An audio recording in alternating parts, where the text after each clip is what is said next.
10 saint സ്ഥലവും bakery സ്വന്തം.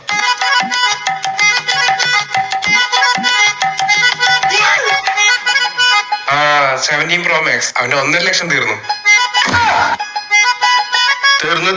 ഗോൾഡും കൂടി എടുത്തപ്പോ അവന്റെ ബാലൻസ് വട്ടപ്പൂജ ആയിട്ടുണ്ടാവും. ഇവനെന്താ മണ്ടനാണോ? ഇനി നമ്മൾ തമ്മിലാണ് മത്സരം. 6 മാസത്തിന് ശേഷം.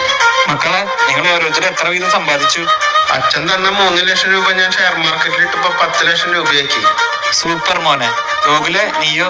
അച്ഛൻ തന്ന 3 ലക്ഷം ഞാൻ റിയൽ എസ്റ്റേറ്റിലിട്ട് അത് 15 ലക്ഷം ആക്കി. Well done Gokul. വിഷ്ണു, നീയോടാ? എത്രയാണ് നിന്റെ ബാങ്ക് ബാലൻസ്? എന്താ നീ മിണ്ടാതിരിക്കണേ? ഇത്ര നാളായിട്ട് നീ എന്താ ചെയ്തേ? തന്ന പൈസയൊക്കെ ദൂരത്തടിച്ച് കളഞ്ഞാ? ഒന്നിനെ നീ ഇവന്റെ കൂടെ ഒന്ന് റിയൽ എസ്റ്റേറ്റിലെ കാര്യങ്ങൾ നോക്ക്, അല്ലെങ്കിൽ എന്റെ കൂടെ വാ, ചെലവിനുള്ള ഞാൻ തരാം. മര്യാദക്ക് നീ എന്റെ ചേട്ടന്മാര് പറഞ്ഞിട്ട് നടന്നോ? ഒരു വകയ്ക്ക് കൊള്ളില്ല. Excuse me uncle. അങ്കിളിന്റെ മകനും ഞാൻ